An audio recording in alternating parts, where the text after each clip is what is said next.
Well, it is my pleasure to introduce past District Governor Jim Roxlow. Jim has been a Rotarian for 23 years and has served as club president, district governor in District 6780 in Tennessee, and many positions in between. He now serves as District Global Grant Chair and as a positive peace activator for the North American region of Rotary. As an activator, he talks to clubs and district groups about positive peace, potential club projects, and conflict resolution. He has led several workshops on positive peace in the community and works with other activators to bring peace fellows and Rotarians together to solve problems. Jim graduated from MIT in 1973 with 2 degrees in mechanical engineering. He worked for DuPont and Invista, a DuPont spinoff, for 43 years in 6 different businesses. As a bonus, he worked overseas and traveled to 50 countries, developing an appreciation for working with people in other cultures. This international perspective was a significant driver for joining Rotary. On the personal side, Jim has been married to his wife Rita for 49 years and is happy to be a member of a small but very diverse family. In his spare time, he enjoys making wine, ballroom dancing, swimming, sailing, and opera. Welcome, Jim. We are all ears. Hi, everybody.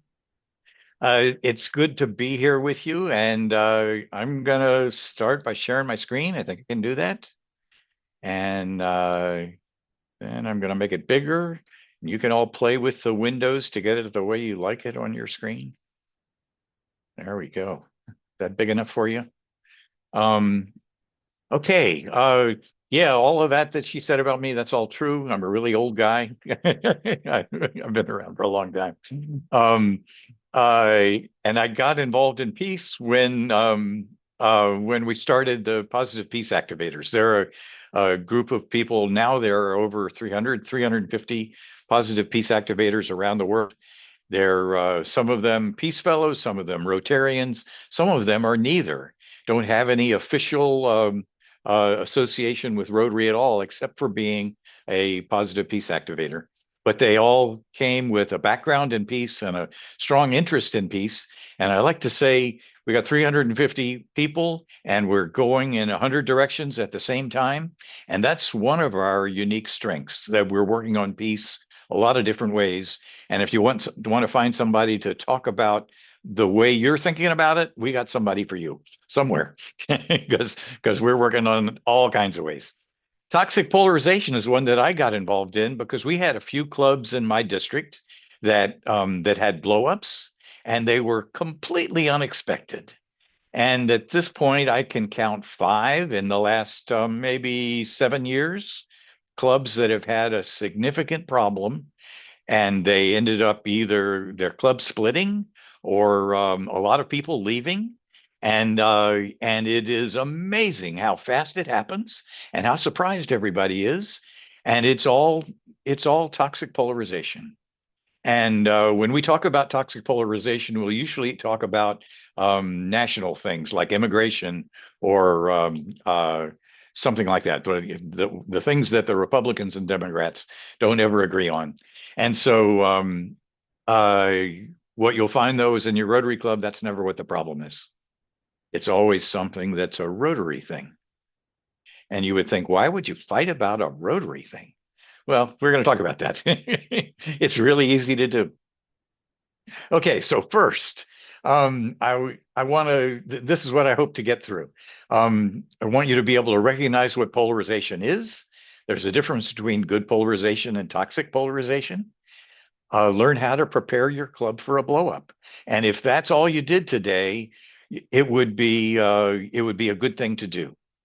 Um, uh, then learn how to engage with your friends on difficult subjects, because that's the way to really make things better in your community, whether you're just talking about your Rotary Club or something. Really engage and talk about the difficult subjects. A lot of people want to just kind of sweep them under the rug. And then understand really why you might want to do that, because that doesn't sound like a whole lot of fun, but it's not bad. And if you practice it a little bit, it's not too bad. So that's what I hope to get through. So the first thing is, what do we mean when we say toxic polarization? Normal polarization is things like, I disagree with you on that issue. If you're pro-immigration and I'm anti-immigration, we can say we disagree. It's okay to root for different teams. Here in Tennessee, we've got people who actually like that team down in Alabama, you know? And so I always make jokes about toxic polarization between Tennessee fans and Alabama fans, but those people can talk to each other. Maybe not on game day, you know, maybe not the day after game day, but any other time they can still be friends. And that can be a static situation that goes on for years and years. And so normal polarization is having people have different opinions about something that doesn't cause any upset. Okay. Toxic polarization is where, if I'm talking about your position on something, if you're an Alabama fan and I'm a Tennessee fan, and if I say it's abhorrent to be an Alabama fan, I don't like people from Alabama. Your team is evil. We have to do something to stop it. All of those kinds of statements, they can get worse and worse and worse. And if you start hearing that kind of stuff, then that's toxic polarization. That makes sense? Yeah, this is easy. Okay, so kind of in summary, good polarization supports discussion and it supports hopefully listening and questioning. If you're doing it that way, then you're learning about the polarization and that sort of thing. Toxic polarization is an uncivilized argument with personal attacks. A lot of people ask about debate. Where does that fit in? It really doesn't fit in at all. Debate is a civilized argument. People take turns talking and making points, and they don't necessarily have a strong opinion themselves about one side or the other. They pick a side and debate it because debating is a process. It's a skill, but it won't help you with toxic polarization, and it's really not either um, good polarization or toxic polarization. It's kind of a made up kind of polarization. So just to look at the keywords. Toxic polarization supports discussion. Good polarization supports discussion. Toxic polarization has personal attacks, and debate is just an argument. Okay, now it's easy to slide. You can just slide slowly from good to toxic. And if I start by saying I disagree with your statement, and then I say I disagree with you, that's starting to get personal. And I think you can see the difference and how it might affect somebody. I still wouldn't call I disagree with you toxic polarization, but depending on the emphasis you put on it and that sort of thing, it you're heading in the wrong direction. If I say I disagree with you, then I can say I disagree with your group. And that's making a big assumption about you because I know one thing that you said. I think that you are part of a group that thinks that. And once I'm identifying you with part of a group, then it stops being so personal between me and you. And so this is getting pretty far down the line. If I disagree on an issue, if particularly if I try to put you in a group in my mind, then I can disagree on multiple issues. You may be pro-immigration, but that may also mean that you're oh, I don't know, you're pro birth control, and the two aren't necessarily um, uh, uh, joined in any way. If you look at individuals, they could be yes on one and no on another, and that sort of thing. But if I start to think it's a group thing, and I know what you think about a lot of things just because of a way you identify, then I can say everything you say is wrong, and I stop listening, and you stop listening, and we're pretty much torn apart at that point. Does that make sense? This is what you want to avoid because if you go down this kind of a road, then you can get into toxic polarization pretty quickly. Do any of you have experiences with toxic polarization? Penny says yes.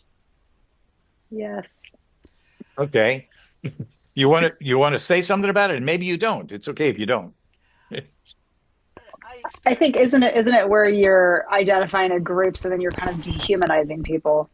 Because if you Yes. dehumanize them, then you don't have to treat them with respect and you have no personal connection with them. Right. And you can pretty much cut off any discussion with them. And if that happens with some of your friends, you feel like you've really lost a friend. And that's really pretty common. No, Today it is. no. We could go for years and years and we wouldn't have that kind of a problem, but we do today. And I think that's what my next slide is about. How did we ever get this way? When I say it's not your fault, most people don't know that toxic polarization comes in cycles. Can any of you remember? I'm not sure any of you are old enough to remember the last time we had toxic polarization. Anybody remember? See, none of you are old enough. Well, it was called the 60s. And in the 60s, we had the Vietnam War, we had the draft, we had Kent State. Remember Kent State, National Guard shooting students on a some kind of an anti-war rally or something like that. They, and what we had in that era, I was in college, high school and college through all of that was a breakdown between generations. Our parents had grown up, if you're as old as I am, our parents had grown up and matured in the 40s and 50s, and they thought that government and big business saved the world. And government and big business were solving the big problems of the world. And that's what they saw in those 2 decades. And for people in my generation, we saw that government and big business were polluting the world and doing things like the Pentagon Papers, fighting in Vietnam when they knew that they weren't ever going to be able to win. And so we greatly distrusted both government and big business. And so we couldn't talk to our own parents. You go home for Thanksgiving and you can do anything but talk about anything. You better talk about the turkey, because that's about all you got. And anyway, that's the way it was, and those cycles have been going on for 200 years. The first one in the United States was in our revolutionary times between Adams and Jefferson, and they were really nasty, really nasty. So anyway, you study your history back there, and it's been cycling ever since. And this will go away. It's amazing that it'll go away. But let's think about why it is this way now. And first, the internet builds all of these echo chambers.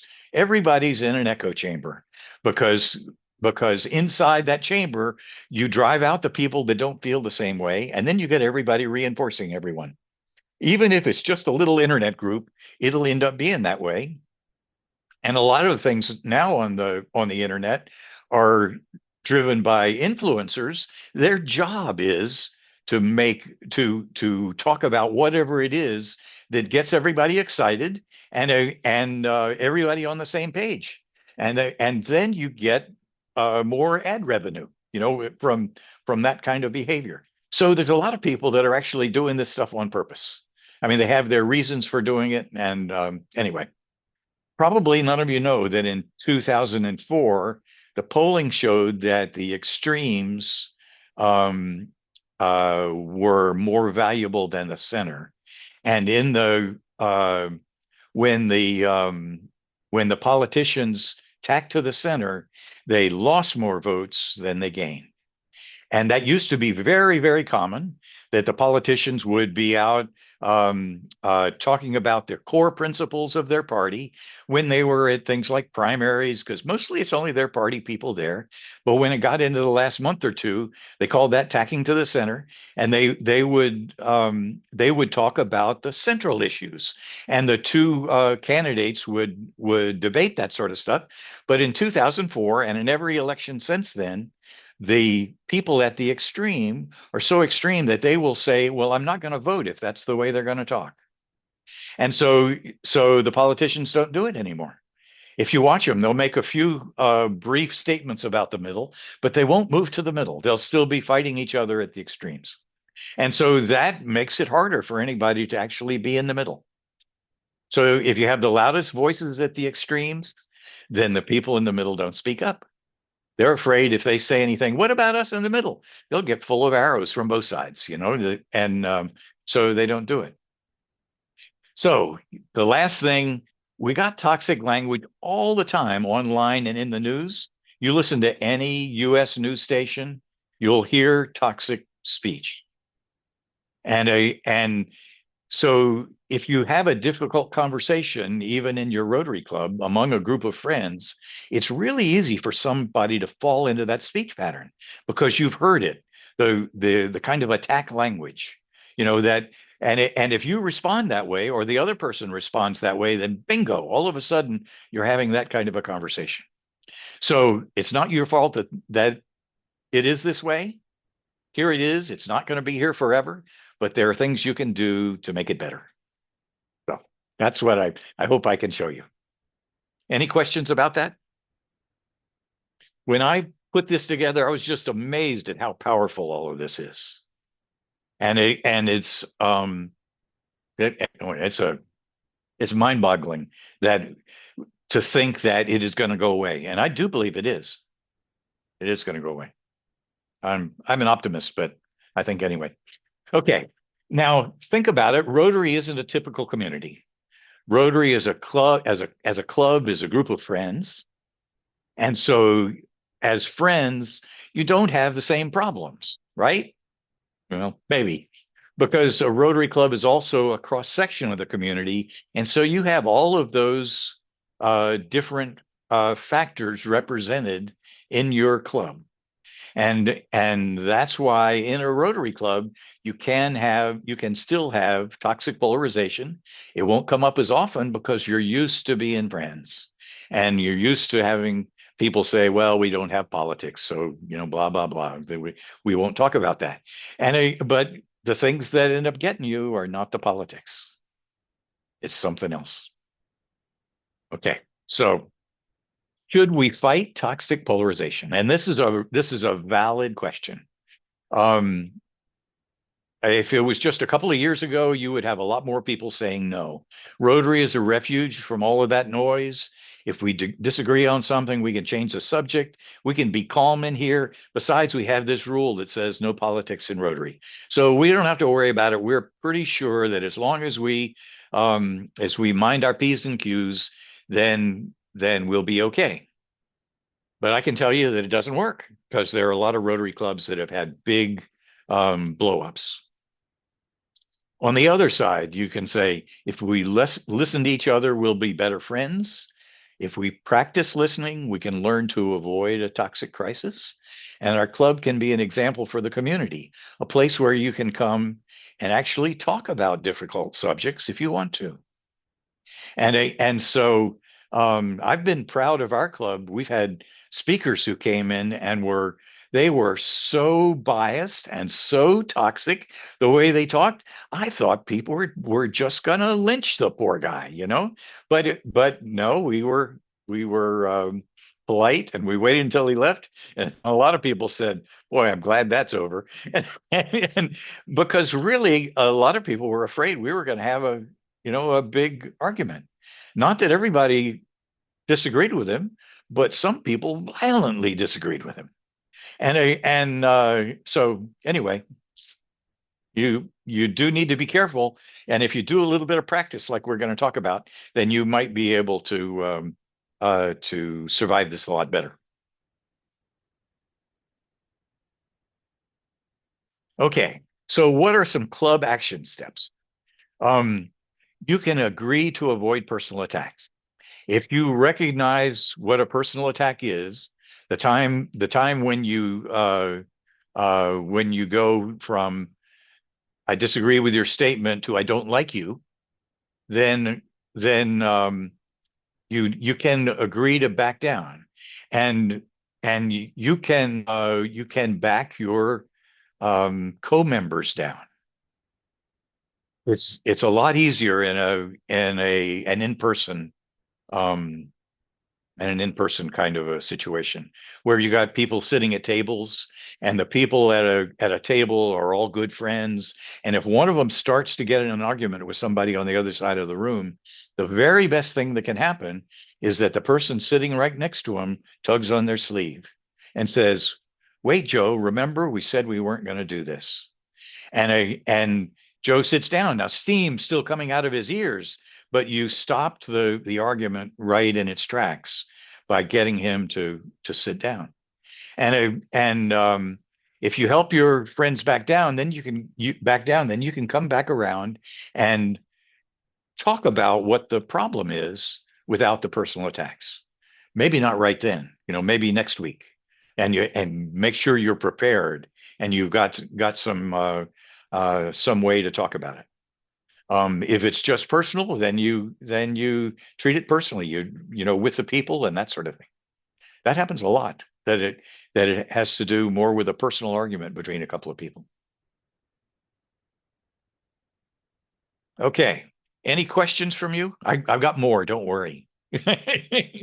But this is a good place to stop and say, really, really, or oh yeah, that's all pretty obvious. I don't really know where you are, so tell me what you think.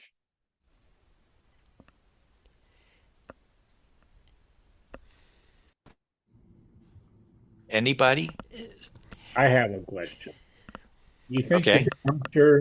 the juncture occurs when it flips into an ad hominem attack rather than a discussion? Into an Um, attack?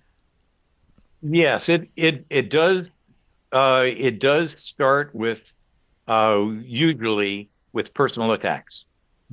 And they may be one-on-one, but you'll find that a club will divide, not really one-on-one, but more group on group. And everybody on one side won't feel the same way, believe it or not. They've all got different grievances. So anyway, it's kind of funny the way it happens. I'll show you a picture in just a minute.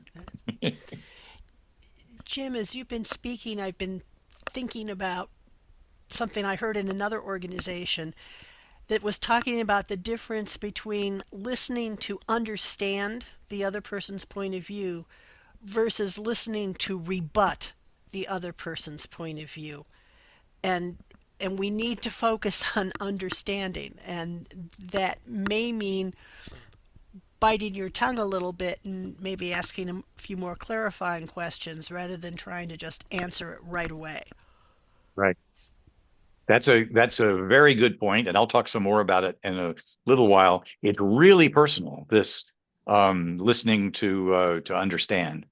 Really important, but for many of us, difficult to do. If particularly if you're listening to something that you don't agree with, you it takes some preparation to accept that everybody has a right to their feelings. And if they have a right to their feelings, they are allowed to feel that way.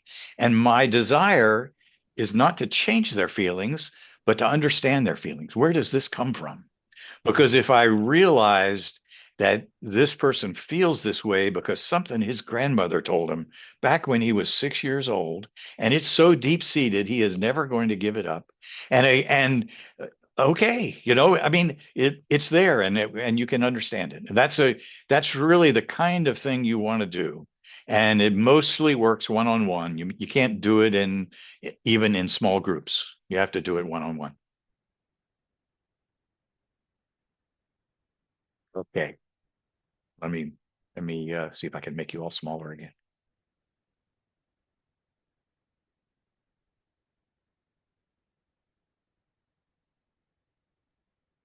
Okay. So this is how it starts. We're in our Rotary Club and we're all one big happy family. Okay. And everything seems okay. And then one day somebody gets up and says, "We should do this." Now, there's nothing wrong with that. He says, "We should do this, don't you think?" And somebody else says, "We tried that 10 years ago." And at this point, everything's still okay. But it only takes 10 seconds from there to go to this. They're both throwing insults at each other. They aren't talking about the issue. They are talking about each other and just name calling. And when this happens, this is where you want to get people to sit down. Because the next thing, and this might only be 30 seconds, it can be really fast. The next thing is you're here. You've got a whole bunch of people on one side, and they're all saying, we're in favor of it. We want to do it. And the people on the other side saying, we're against it. And they're all saying that, but they're saying it for completely different reasons. They don't have a, they don't, it's not all about this thing that started the conversation. It's about the two people and the two people who then joined with them. And somebody says, I'm mad at the second guy over there, so I'm on this team. And you break up into teams, and there's still this group in the middle that says, we don't want to fight. And guess who the big losers are in this? I couldn't hear you, Steve. They're the ones in the middle. The ones in the middle are being attacked from both sides. Why don't you join us? And they're saying this fight isn't worth it. There isn't anything here worth fighting about. And they get a heck of a lot of grief for not taking sides. And this is really a difficult position to be in. You need to stop it and get out of it and send everybody home, whatever. But if you could go back to here, you could stop it. It's hard. It is hard. You can stop it. Okay. But you see how fast that can go? And I've seen it happen, and every time it's happened, we've had, I tell you, 5 instances over the last maybe 7 years in our district of 60 clubs. And every time they lost 20 members or the club split into two clubs, and it's really, really pretty bad. And some of them 6 months later, they can't really remember what they were fighting about. But they know that all those people left the club, and the ones that are left are still mad about it, whatever it is. That it's anyway, it's pretty tough. Okay, so now I want to talk about going on offense. The kind of stuff we've been talking about is basically defense. If you see it come in, be ready to react, and you can stop it right in its tracks. And it's hard. And even clubs that I've talked about this, I've seen some of them break up after I told them all of this. They couldn't figure out how to stop it because it doesn't always happen in one room where two people are standing up. That's pretty obvious. It can happen online and with emails and stuff like that, and people doing things behind each other's backs and that sort of stuff. But you can go on offense. And this is where we get into the listening kind of stuff. Some quick personal actions. Many people don't know that if you say something that upsets someone, you can take it back. Raise your hand if you think you know how to take it back. Maybe? Okay. If I say something and someone's upset, then I can say, I'm sorry I upset you. I'd like to take that back. I'm not saying I'm changing my mind. What I said, I meant it when I said it. But in this situation, if I knew you were going to react that way, I wouldn't have said it. That's how you take it back. It's the feeling. And if you don't feel that way, if you say, okay, I'll take it back and I'm going home, then it's still sitting there on the table, what you said. But you can very easily, if you think you're in a room full of friends and it turns out there's one person across the way you said something, and maybe it was the way you hear your group on the internet talking all the time, and you said something that's absolutely offensive to them, then you can say, I'm sorry that offended you. I really didn't want to do that. Can I take that back? They will almost always say yes, almost always, and they mean it. So it's a really good thing to be able to do. Then think about if there's a sensitive conversation and somebody's really quiet, unusually quiet. Some people are quiet all the time, but there are people who will be sitting there like twiddling their thumbs and trying to ignore everything. Then it's really good if you approach them later and say, I noticed you weren't very comfortable in that discussion. Can we Can we talk about it? I'd like to know where you are and where you're coming from, that sort of thing. So that's where you get to practicing one-on-one listening, and forget who it was who said it before, but one-on-one listening is about listening to understand where they're coming from, and what you want to do is understand their feelings. If you start by saying, I know you are entitled to your feelings, whatever they are. I still want to understand why you feel that way. And you'll find there are lots of different reasons, and sometimes those feelings, even though the external appearance is really bold, asking them where it comes from, you might find that there isn't very much. And they may realize that there really isn't very much that that's based on. Something like, oh, yeah, I feel that way because everybody on my golf team feels that way. And we talk about it for 2 hours every Saturday. And so it's just kind of the way we are. And I guess that's the way I am. But when I think about it, maybe that's really not the way I am. But I guess it is, whatever. That's what it is. It's kind of shallow. And there are other people where it's just really, really deep. I said something your grandmother told you about your family back when you were 6 years old, and you're never going to forget it. It has a lot of impact on you, and you feel things about a situation, about people that is really deep rooted. And nobody's going to talk your grandmother out of your picture. Nobody would want to. But if they understand that that's where you're coming from, that's a pretty good thing. Okay, and the best way to do it is to invite a friend to coffee. And if you start from that position, we're friends, let's go have a cup of coffee. And make it clear, I'm not trying to change your mind about anything. I want to understand. Because I would start with saying, I've got reasons in my family uh, that I didn't learn until I was 30 years old that taught me that I'm an immigrant. And I feel about immigrants very positively, that they do a lot of good things for our country and that sort of thing. But I realize everybody doesn't feel that way. And I would like to know, because when you and I were in that conversation at the Rotary Club, um, I got the impression that you're on the opposite side of this same big political issue. And I don't want to change your mind, but I'd like to know why you feel that way. And I hope that that person will ask me why I feel that way. And I'll tell him my immigrant story. It turns out I didn't know till I was 30 years old that my father was a refugee. And I and I didn't know I was Hispanic. I became Hispanic when I was 30 years old. And I may be the only person who became a Hispanic when he was 30 years old. And it changed my life. And it wasn't that I was anti-immigration before. I wasn't, but all of a sudden I had a completely different perspective on it. And so I have some strongly held beliefs where I may have been kind of wishy-washy before. Okay, that's just the way I am. I'd be glad to tell anybody who really wanted to know that. But if I had somebody who said, "Oh, you just like those Mexicans," I know you just like those Mexicans. You probably use them for cheap labor all the time or something like that.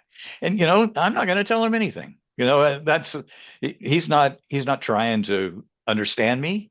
He's just trying to attack my position.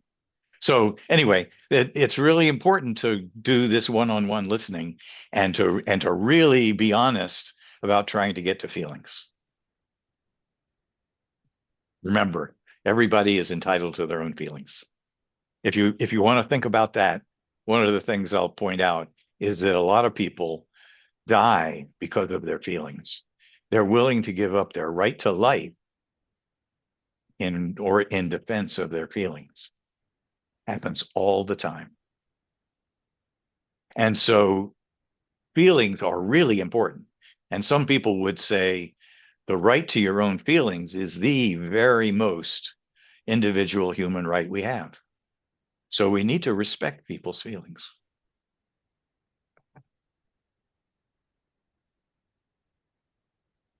Okay.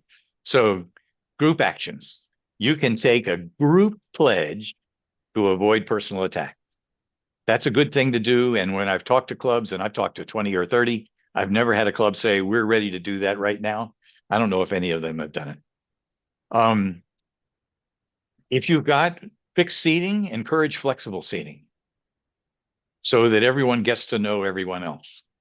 I'm going to tell you a quick story about a little club I went to visit when I was talking about something with Positive Peace or something like that.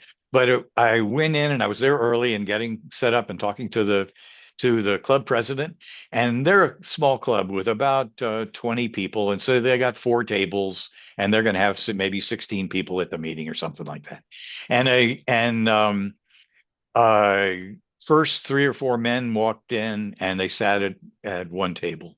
And then a few minutes later, right before the meeting was going to start, 3 or 4 women walked in together and they were all jabbering and they sat down at another table. And the men immediately started calling them, "Hey, Jane, come over and sit at our table." And one of the guys at the men's table said, "I'll get up and make room for you." And he moved to a different table. And they were actively trying to get her to go over and sit at that table. I didn't understand it. And then some more people came in and more of that. There were people trying to get to come to sit at their table. So I asked the president, "What's going on?" And the president said, "Well, we had become non-diverse. We had become segregated in almost every way we could imagine without ever meaning to. The men were mostly retired, and they were the older Rotarians, and they all came in and they sat together and they jabbered about what old Rotarians do. All you guys, you know what I mean. And the women were mostly working, and they came in all talking to each other because that's what women do. And they sat down at a different table and they went through the whole meeting. This was their old self. They went through the whole meeting where they were segregated by age, by gender, by Rotary experience, everything you can think of. There's probably a couple more that they were separated only because they sat down where it was immediately comfortable. And so they agreed in their little club, well, this is really isn't all that hard. We've got to mix up the tables. And so they said, when we ring the bell, then any table that doesn't have both men and women at the table, everybody owes a $1 fine. And they would do anything to avoid a $1 fine in front of all their friends. And in fact, on the meeting that I was there were 2 women who came in really late and they sat at a table by themselves and they both had to pay a $1. and so, but everybody's happy about that, and they mixed it all up, and they don't talk about anything bad in the process of doing that, and the darn thing works. So you can find a way to get flexible seating. Anyway, that way everybody has a better chance of knowing everybody. You won't go a year with that guy on the other side of the room being over there and me being over here and thinking of him as that guy. Okay, and then this last section, if there's a subject you think might be controversial, then there's a difference called dialogue and discussion. You can separate dialogue and discussion to avoid oral arguments. And do any of you know what the difference is between dialogue and discussion? Okay, let me ask you this. Have you ever had, I don't know if you do this in your district, have you ever had a vision exercise? You know what a vision exercise is? There's a team that comes into your club and you meet for 3 or 4 hours and with your club, and you got all these people and you're talking about what you're going to do in the future and how big you want your club to be and all kinds of things. And you talk about all of this stuff and you end up with all this paper all over the walls. And then you go around and you put dots on the things that you like. It's a way of voting. And that's a classic dialogue and discussion setup where, let me go to the next one. In dialogue, this is the first part of the meeting. You develop options. It's expansive, positive comments only. You write down every statement. Every statement is an option, and you list them all. Everybody gets respected for whatever it is they say. They're all just as important as the others. And then you say, okay, we're going to take a break. We're going to come back to the discussion phase. You put them all on the wall, and now you talk about, uh, do some of them go together? You can ask questions about them. You can have both positive and negative statements. Envisioning, you try to minimize the actual amount of discussion, and you do most of your talking with the little dots, and you go through several rounds of voting and see where everybody is, and that's how you choose the best option. But some of the best things that come out of discussion are people who say, I'd like to make another option because I think options 4 and 12 really go together. And if I could make a new option with those two together, I think it would be a better solution for some of our stuff. And so anyway, that's what dialogue and discussion is. You can't do that without notice in a Rotary meeting. But if you had a big problem, you could set this up, get somebody to help you set it up. You could set it up for a board meeting, and you could say anybody who wants to can come to the board meeting, and we're going to discuss this topic for an hour and see where we end up. And you go through this kind of a process to keep people from taking over the room, because that's what they'll do. Right. Um, that's what I had for you. And I bet you have some questions.